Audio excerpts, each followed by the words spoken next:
Next, let's talk about exchange rate in the short run.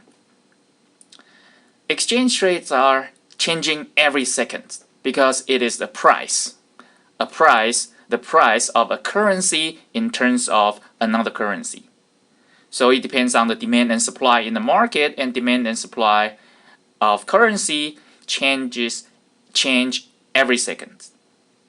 So how exchange rate is determined at this moment, at this second? We say that exchange rate in the short run is determined by something called interest parity condition. Let me give you an example. Say for example, you have both an US dollar account and a Japanese yen account in your bank. Now today, suddenly Japanese central bank announces that they are going to increase their interest rates. So the interest rate on your Japanese yen account increases.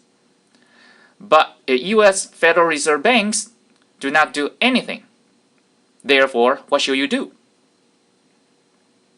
The answer is you should transfer your money from your US dollar account to Japanese yen account. That is, you're going to sell your US dollar and buy Japanese yen. How long will that take? Today on the internet, just click, click, click, click. 4 clicks, you do the transaction. Therefore, you sell your US dollar and buy the Japanese yen. But when you are selling US dollar and buying Japanese yen should appreciate against US dollar. So that is how exchange rate is determined in the short run. The exchange rate between US dollar and Japanese yen is Japanese yen appreciates against US dollar. And it do not require time to trade. Remember, in the long run, exchange rate is determined by purchasing parity condition. And the purchasing parity condition will hold only if we have trade, and trades take time. But now we don't need trade. In short run, the asset capital transformation will only take a few seconds. Therefore, the capital asset mobility with similar risk and liquidity makes the assets denominated in different currencies are perfect substitutes. Here again, perfect substitutes. What does it mean by saying perfect? These two assets are perfect substitutes. Well, it depends on why do you want to hold the assets. Why do you want to hold financial assets? The answer is the purpose for you to hold financial assets is to earn return. But usually you don't know the return right now, therefore you form your expectation. Therefore, two assets are perfect substitutes if these two assets give you exactly the same expected return.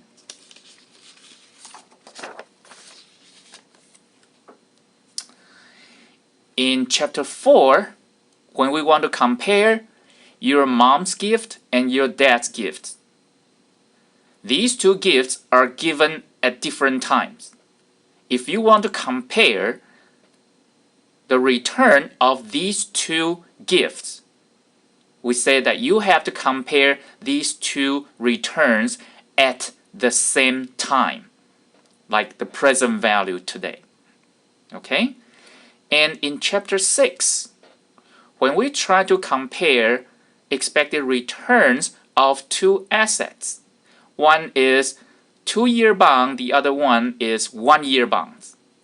They have different maturities. Then in order to compare these two assets, 1-year bond and 2-year bond, we have to compare them with the same holding periods. That is, we have to compare buying a 2-year bond and 1-year bond twice consecutively, the same holding period. Okay? Now, we want to compare two assets again. This time, what we want to compare is two assets denominated in different currencies, US assets and Japanese assets. Now, if you want to compare the expected return of these two assets, you have to, again, compare them in terms of the same currency to do a fair comparison. Therefore, to compare the expected return on domestic assets and foreign assets, you have to convert the return into the same currency units, either in terms of domestic currency or in terms of foreign currency. Now, let me give you an example. How do you convert the return on a foreign assets into domestic currency? Say, for example, originally you have $1. You want to invest your $1, but you don't want to buy US assets. You want to invest in Euro assets, in the foreign assets. We want to calculate your return in terms of US currency by buying a Euro asset, a foreign asset. Now, suppose that exchange rate is €1 per dollar, and you have $1. Therefore, you can use your $1 to buy €1, and then use €1 to buy Euro assets. Suppose that Euro assets give you an interest rate of 8%. Then 1 year later, how much money do you have? You are going to have principal €1 and interest €0.08. So you will have €1.080. You are holding an Euro assets. Therefore, what you get is Euro back, not US dollar. But you want to calculate your return in terms of dollars. Therefore, you have to convert €1.08 to US dollar. But when are you buying it? T+1. So you have to buy back your US dollar using the exchange rate at T+1. Say, for example, the exchange rate at T+1 is €1.02 per dollar. That is, over this time, from T to T+1, US dollar appreciates by 2% against Euro. Why? Because originally you can use $1 to buy an Euro. Now you can use $1 to buy 2% more Euro. Therefore, dollar during this time period appreciate by 2% against Euro. Now, you use €1.02 to buy a dollar. How many euros do you have? 1.08. Therefore, how many US dollars can you buy? The answer is 1.08 divided by 1.02. Therefore, you turned your $1 investment into 1.08 divided by 1.02 dollars. Now we want to calculate your return, rate of return. How do you calculate the rate of return? The answer is, how much money do you earn? You earn, this is the money you get at the end. Your initial investment is $1. That's what you earn out of $1. Therefore, this is your rate of return.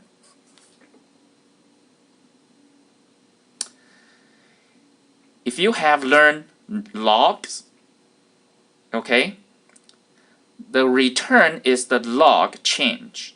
The return is the log change.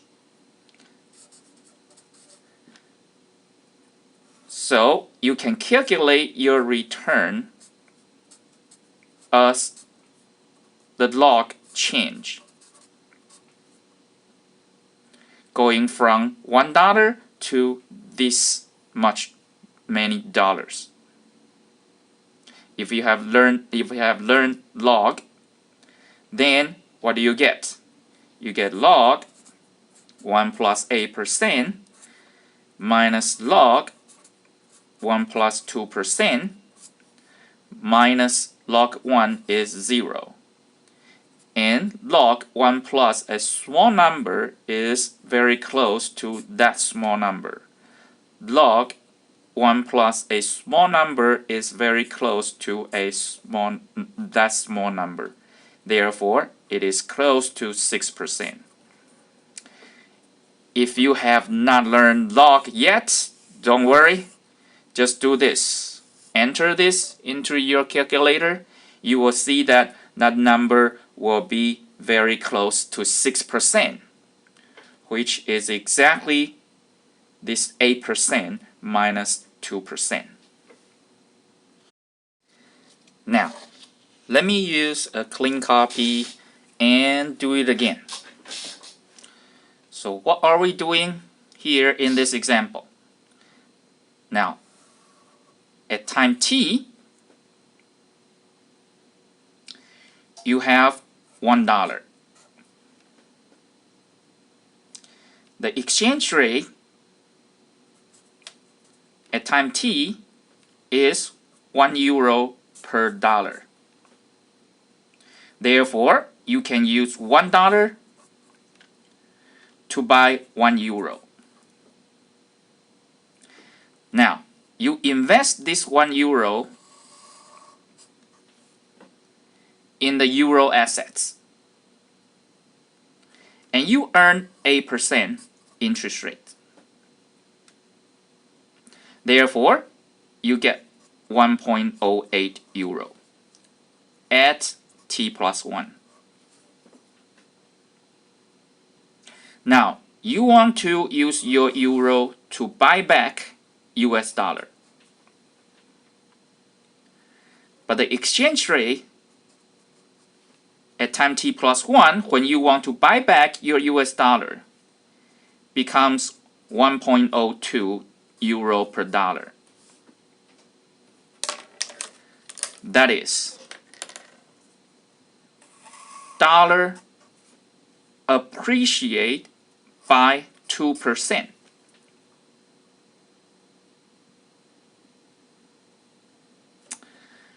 Therefore, you can use €1.08 to buy back this much US dollar. And then you want to calculate your return in terms of dollars. You cannot calculate return using dollar here and euro here. Therefore, you have to calculate your return in terms of the same currency, dollar here. Now, how much is your return in terms of US dollar? The answer is, think about this. By holding the euro assets, what is your return in holding euro assets in terms of euros? The answer is you use €1 to earn 0.08 euros. Therefore, your return in euro is 8%. Your return in euro is 8%. However, when you are holding euros, US dollar appreciate against euros. That is, euro depreciate. Euro depreciate by 2% against dollars. When you are holding euros, euro depreciates against dollars. Are you happy? The answer is no, you are not happy. Therefore, when holding euros, your euro decreases by 2% in its value. So you lose 2% in the foreign exchange market, even though you earn 8% in the asset market. Therefore, in net, you earn 6% in terms of dollars. Let me say it again. What asset are you holding? Euro. Therefore, what interest rate are you earning? Euro interest rates. So what is your return in terms of euro? The answer is 8%. But you want to calculate your return in terms of dollars. When you are holding euro assets, euro depreciate by 2% against dollar. Therefore, when you are holding euro, you lose 2% in the foreign exchange market. So you earn 8% in your euro asset market, but at the same time you lose 2% in the foreign exchange market. The result in net, you only earn 6% in your total return in terms of dollars. This is another way to explain this question. Now let's go over one more example. If the US interest rate is 5% and the French interest rate is 8%, and during the asset holding period, dollar appreciate by 2% against euro. Now the first question is the return for Joe the plumber by holding the US assets. Alright, who is Joe the plumber? He's an American, right? He's an American. So what currency is he using? Dollars. So he wants to calculate his return in dollars. Therefore, this is equivalent to saying the return in terms of dollar by holding US assets. The second question, the return in terms of dollar. The third question, who is Francois the Frenchman? What currency is he using? The answer is euro.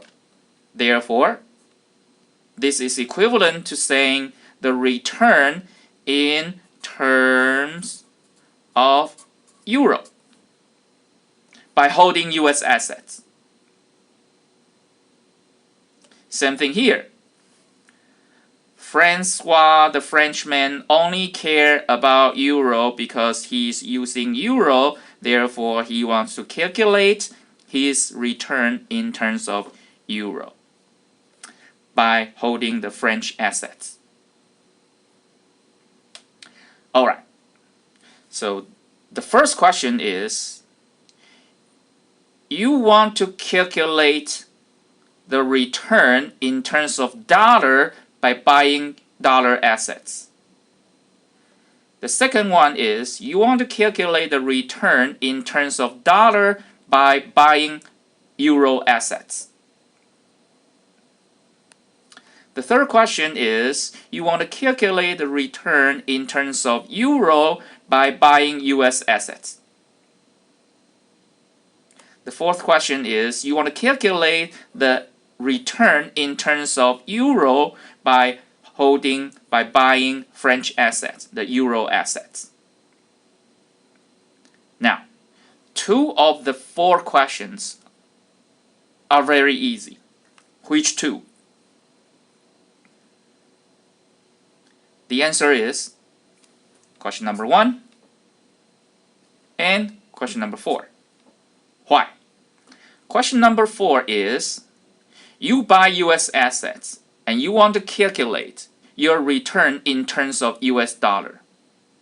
Are you involved in foreign exchange market at all?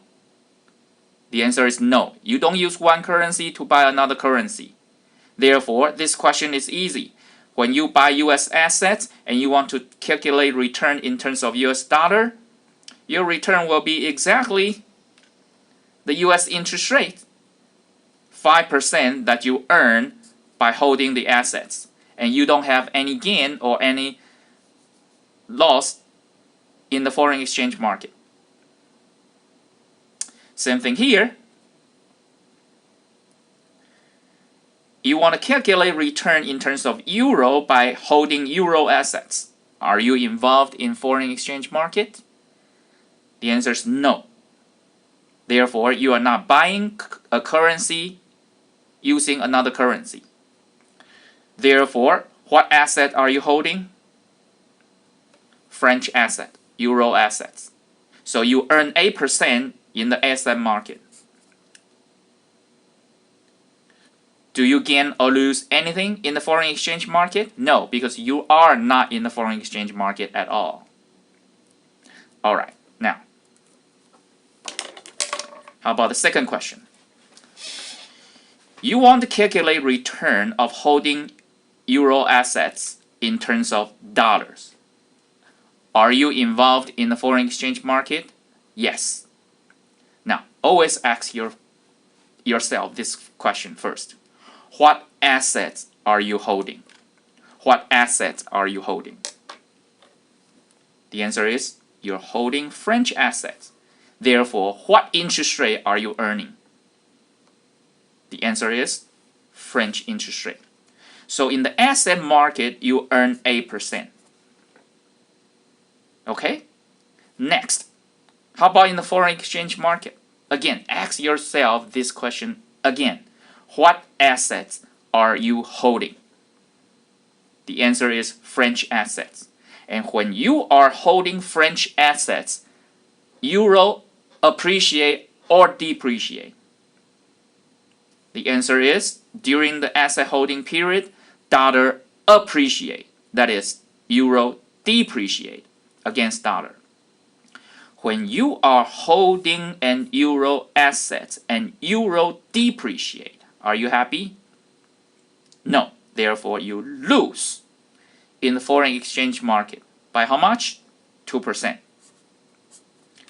Therefore, your return in terms of dollar by holding French assets is 6%. Now, the third question. Again, first question, ask yourself, what assets are you holding? The answer, the US assets. So what interest rate do you earn? US interest rate. Second, how about in the foreign exchange market? Again, ask yourself this question again.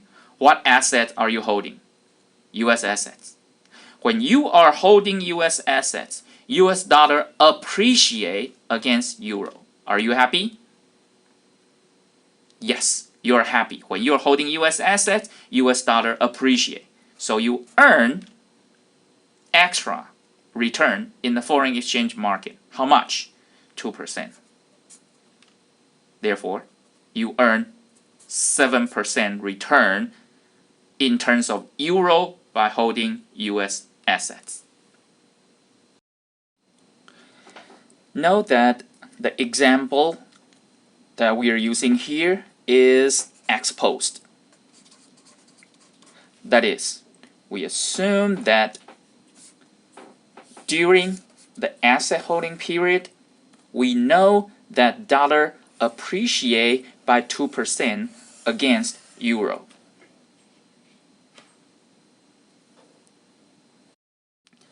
Now, the more realistic example is that we don't know that dollar will appreciate by 2% against euro.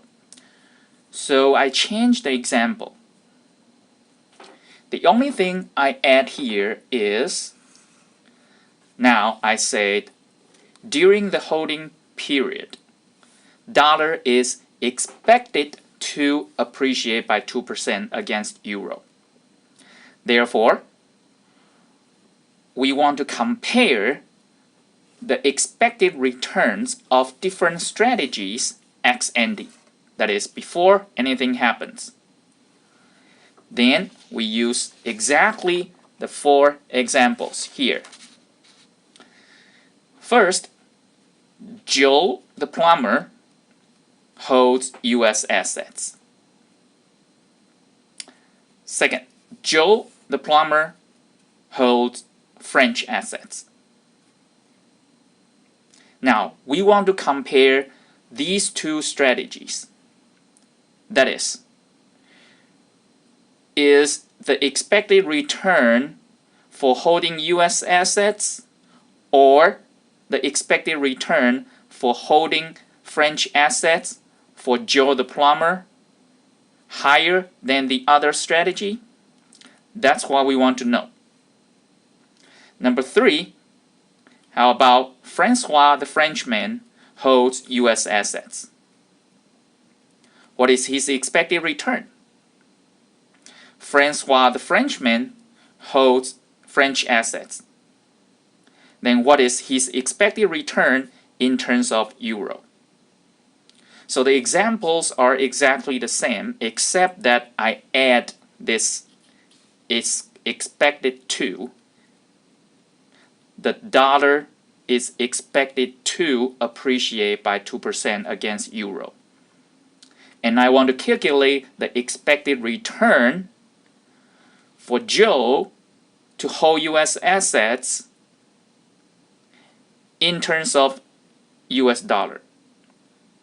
And Joe's expected return for holding French assets in terms of dollars. Number 3 is Francois' expected return for holding US assets in terms of euros. The 4th one is Francois' expected return by holding French assets in terms of euros. So we just got these numbers in the previous example. We solved the questions. Now look at 1 and 2. If Joe buys US assets, he expects to earn 5% return in terms of dollar. If he buys French assets, he expects to earn 6% return in terms of dollars. Then what will Joe do? The answer is Joe is going to buy French asset because that will give him a higher expected return. How about Francois? If he buys US assets, he expects to earn 7% return in terms of euro. If he instead buys French assets, he expects to earn 8% returns in terms of euro. So both are in terms of euro. These two are in terms of dollar. Okay, what will Francois do? What should Francois do? Buying US assets or buying French assets? The answer is buying French assets. Therefore, both Joe, the American, and Francois, the Frenchman, will buy French assets. What do they have to do to buy French assets? The answer is they have to sell their dollars to buy euros and then use the euros to buy French assets. Then what will happen when everybody is selling dollars to buy euros? Of course, euros will appreciate against dollars. Now, let me explain this by using some notations. Let's denote the exchange rate, the spot exchange rate right now as ET. Say, for example, the spot exchange rate now is 1 euro per dollar.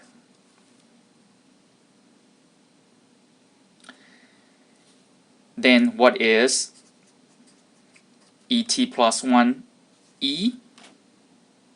That's the expected spot exchange rate next period.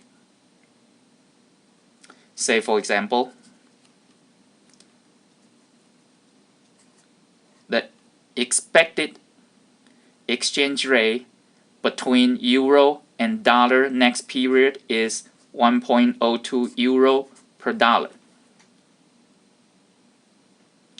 Then this gives us exactly the example that we just went through. That is, dollar is expected to appreciate by 2% against euro because right now the dollar exchange rate is 1 euro per dollar. We expect to buy more euros next period. How much more? 0.02 euro more. That is 2% more euros. How do we get that 2%? That's exactly this expression. 1.02 minus 1 divided by 1. That's exactly 2%. So remember this expression. This expression is the expected appreciation rate for the domestic currency. This is very important. If you can remember this, that will make your life much easier. Again, this notation is the expected appreciation rate of the domestic currency. In our example, it is 2%. Now, everybody is buying euros and selling US dollars. Therefore, what would happen when people are selling US dollars and buy euros? The answer is euro appreciate against dollar. That is, dollar depreciate against euro when people are selling dollar and buying euro. Therefore, exchange rate goes down because people are selling US dollars. So dollar is depreciating right now because people are selling dollars and buying euros. The result, look at this one. ET is in the denominator. So when ET goes up, the whole thing goes down, right? ET here is in the numerator, but you have a negative sign. So again, when ET goes down, the whole thing goes up. Therefore, because people are selling US dollars and buying euro, that causes ET to go down. That is, this expression to go up. What is this expression again? It is the expected appreciation rate of the domestic currency. So this number will go up. Let me explain the intuition all over again. Because in this example, the expected return for dollar assets, for US assets, is lower than the expected return of the French assets, of the foreign assets. Then people are selling dollars and buying euros. The result, dollar is depreciating against euros. And because of that, the dollar appreciation rate is expected to be higher, that is, this term is expected to be higher, because dollar depreciate now, therefore people will expect the appreciation rate to be higher in the future. And because of that, people expect the appreciation rate to be higher, then they are willing to buy US dollar. Otherwise, people will keep selling US dollar. So people, when dollar appreciation rate is expected to be higher, people will start to buy back US dollars and then reach an equilibrium.